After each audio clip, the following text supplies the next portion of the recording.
Tudo bem, investidor? Sejam bem-vindos ao nosso canal Central do REIT, que nós discutimos a estratégia de como obter uma renda em dólar investindo com segurança nos Estados Unidos. No vídeo de hoje nós vamos falar o que está acontecendo com o MPW, Medical Property Trust, o maior REIT de hospitais nos Estados Unidos. Eu acredito que muito investidor esteja posicionado nele hoje nos Estados Unidos, principalmente por essa característica dele, de ser um gigante no seu setor de healthcare. Primeiro, quando a gente fala em MPW, eu gosto até de lembrar o investidor, se você ainda não conhece nosso canal, centralreit.com.br, entra lá, que lá tem um blog. No final de 2021, eu escrevi um artigo falando exatamente sobre o que eu esperava de MPW agora em 2022. Falei das principais características do REIT, os riscos e a vantagem que tinha de se investir nesse REIT. E é lógico, quem conhece aqui a Central REIT sabe que a gente procura trabalhar com o máximo de transparência para o investidor, para que ele tenha consciência plena daquilo que ele está investindo. E MPW a gente esperava largamente que ele viesse a diminuir essa exposição em determinados ativos. Mas vamos resumir aqui o MPW para aquele investidor que ainda não conhece. Ele hoje é o segundo maior detentor de leito hospitalar nos Estados Unidos.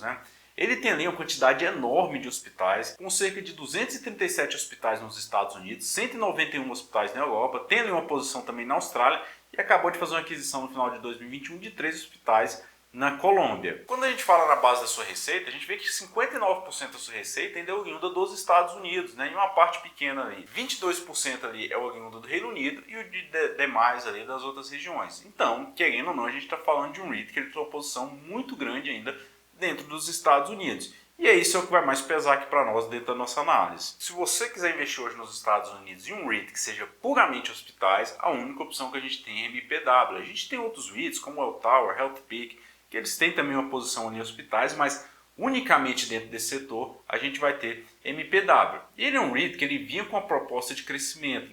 Lembra aqui comigo que quando a gente fala em REIT, um dos principais fatores que a gente vai observar ao longo do tempo é a capacidade que ele tem de crescer, E não é só crescer ali uma quantidade de ativos, ficar maior, mas ele precisa crescer também os dividendos, ele precisa crescer o seu fluxo de caixa, ele precisa entregar em retorno para você, investidor. Afinal de contas, se você ficar parado ali ao longo do tempo, no mínimo a inflação vai te atropelar. E os REITs sabem disso, eles procuram crescer sua base de ativos.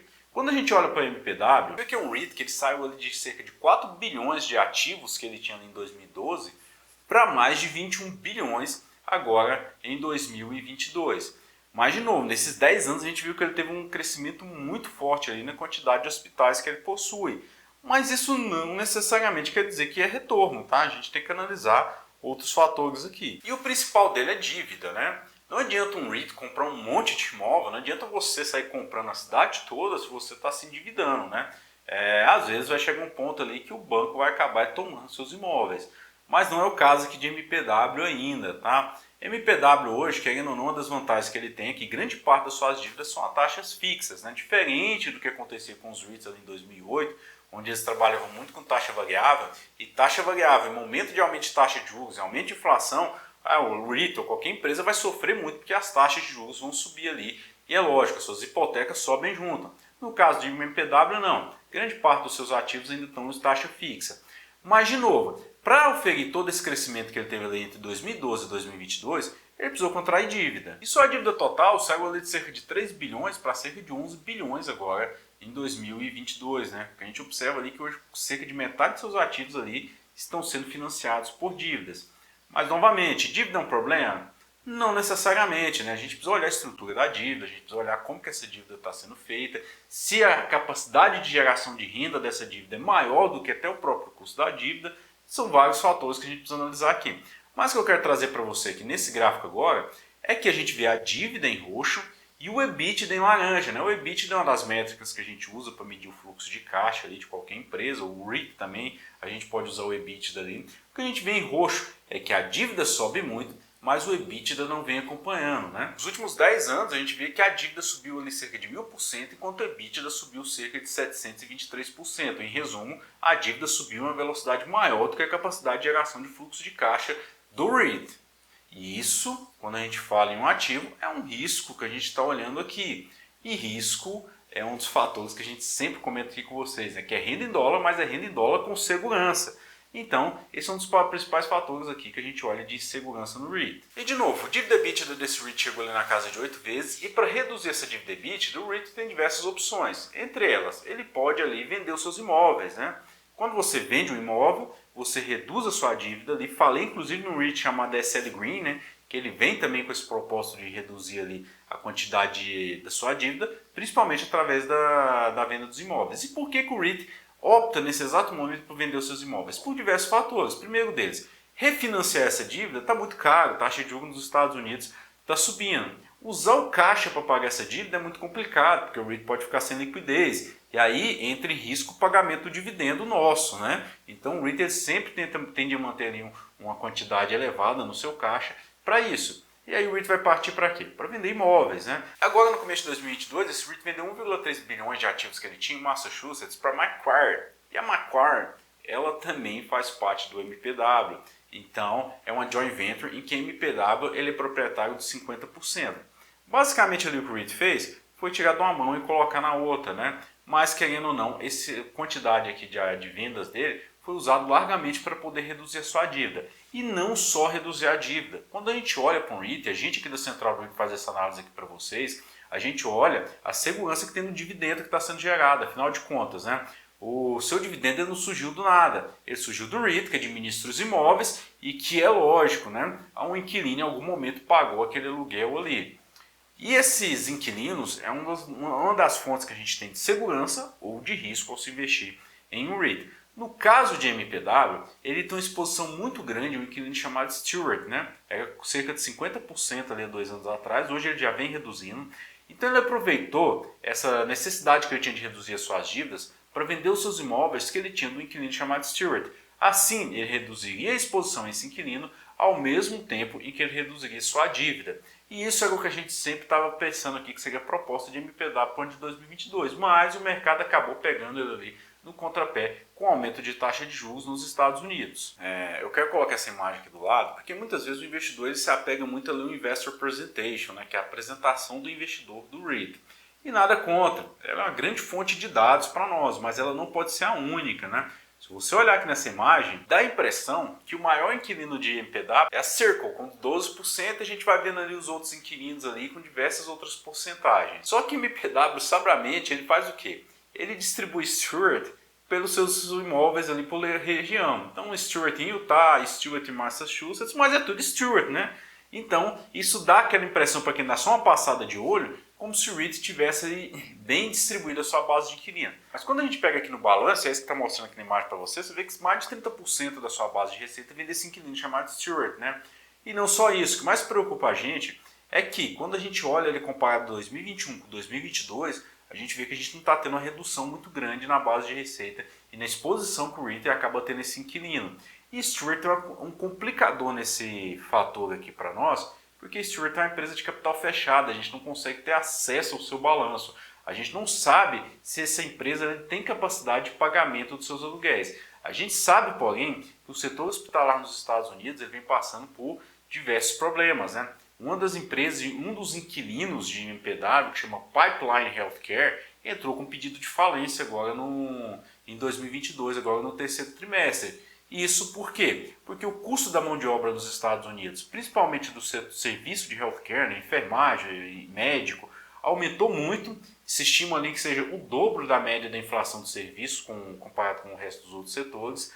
A gente tem também ali os planos de saúde que estão atrasando muito o repasse do pagamento dessas empresas. E aí, querendo ou não, Pipeline foi uma dessas empresas que acabou entrando com pedido de falência. Apesar de ser uma empresa muito pequena, como base de receita de MPW, isso gera uma apreensão muito grande no mercado. Se Stewart, por exemplo, entrar com pedido de falência, né, e não pagar os seus aluguéis, aí é um problema muito grande, porque é uma base de receita gigantesca do REIT que está em risco. E esse gráfico mostra que um pouco disso, né? Uma das análises que a gente faz ali nos inquilinos e que o REIT traz para nós, né? E que eu pessoalmente, eu procuro ficar ali bem cético, né? Mas, querendo ou não, é importante, que é o índice de cobertura de EBITDA daquela empresa ali, né? Seria o quê? Para cada $1 que ele precisa pagar de aluguel, quanto que ele está gerando ali de caixa, né? Então, quanto maior esse índice aqui, melhor, mais solidez aquela empresa tem, maior garantia que a gente tem no pagamento dos seus aluguéis. E querendo ou não, a gente vê ali que o índice de cobertura ali dos aluguéis, quando a gente olha a última barrinha ali, ela caiu de 2021 para 2022. Estava ali em 2,7 vezes, caiu para 2,4. Mas quando a gente olha para todos os outros portfólios aqui de MPW, a gente vê que tem uma tendência natural ali da queda de índice de cobertura do pagamento desses aluguéis. Se o índice de pagamento dos aluguéis começa a ficar apertado, a gente vai ver, lógico, o dividendo entrar em risco, porque o fluxo de caixa do REIT acaba entrando ali nesse alerta vermelho. O Credit Suisse falou isso, né?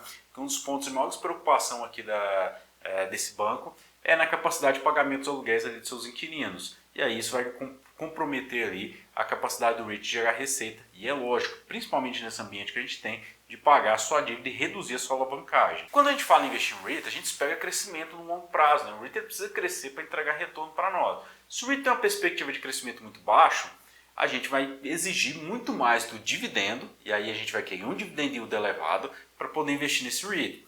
Se o REIT tem uma capacidade de crescimento muito forte, a gente acaba estando disposto a receber um dividend yield baixo hoje pela capacidade de entregar ganho de capital no futuro. No caso de MPW, quando a gente olha os analistas nos Estados Unidos, e a perspectiva de crescimento dele é muito baixa, né? Isso que você está vendo aqui na imagem mostra exatamente isso.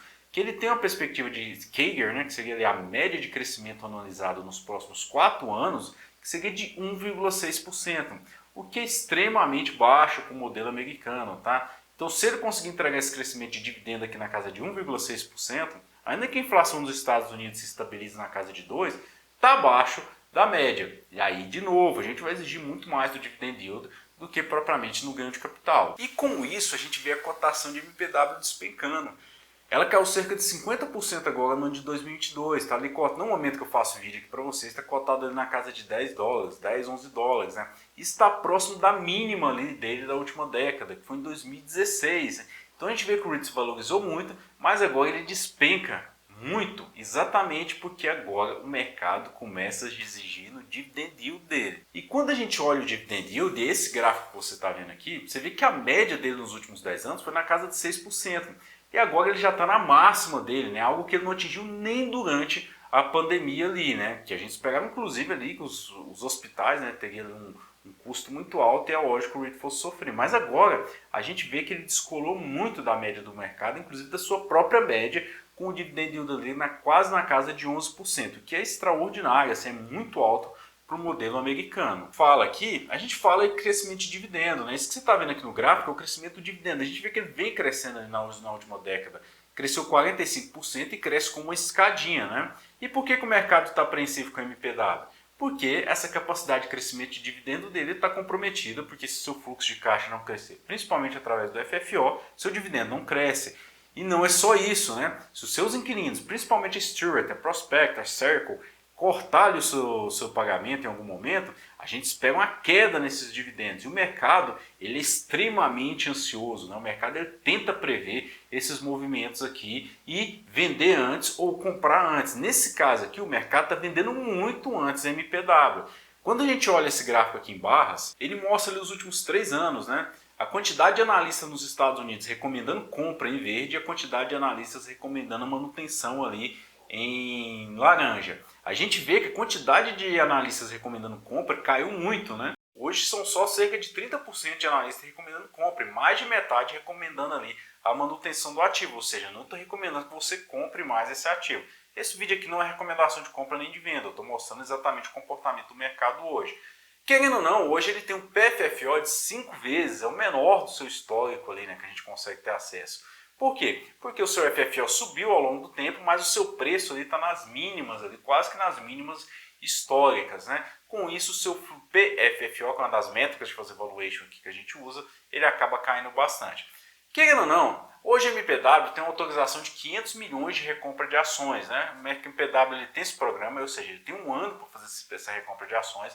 Ele vai no mercado nos melhores momentos ali. O que eu pessoalmente acho de MPW? Ele é um REIT bem interessante para a gente compor no longo prazo, né? Principalmente para aquele investidor focado em dividendo, né? Que quer um dividend yield mais elevado, que realmente 10, 11% em dólar nos Estados Unidos não é alguma coisa que a gente precisa olhar ali com certo cuidado, né? Isso não vem de graça, né? Hoje, como eu expliquei para vocês, um dos fatores preponderantes ali é o risco que a gente tem no índice de cobertura de pagamento de aluguel dos seus inquilinos, no seu alavancagem ali que continua alta e no momento que a gente tem ali de aumento de taxa de juros nos Estados Unidos. Mas, se a MPW não fizer o corte nos seus dividendos, eu diria ali, e com a recompra de ações que ele tem, eu diria que são dos momentos ali das mínimas que a gente vai ter nesse REIT aqui. Mas, de novo, o investidor tem que saber pesar esse REIT aqui dentro do seu portfólio, tá? Que mesmo com tudo isso que eu mostrei aqui, se você tiver uma exposição muito grande em MPW, o seu risco é elevadíssimo, né? Eu, pessoalmente, tenho MPW dentro da minha carteira, mas com exposição bem menor e compreendendo todos esses riscos que eu mostrei aqui para vocês, né? Hoje ele acaba entregando um dividendo ali mais elevado para mim, mas que não é o meu foco nesse exato momento, né? Inclusive, a minha tendência natural é me expor a outros REITs que me protejam mais do que MPW nesse momento de incerteza que a gente tem no mercado. Espero que vocês tenham gostado desse vídeo. Temos o nosso perfil no Telegram, nosso canal no Instagram e o nosso site centraldoreit.com.br. Espero vocês lá. Um abraço e até a próxima.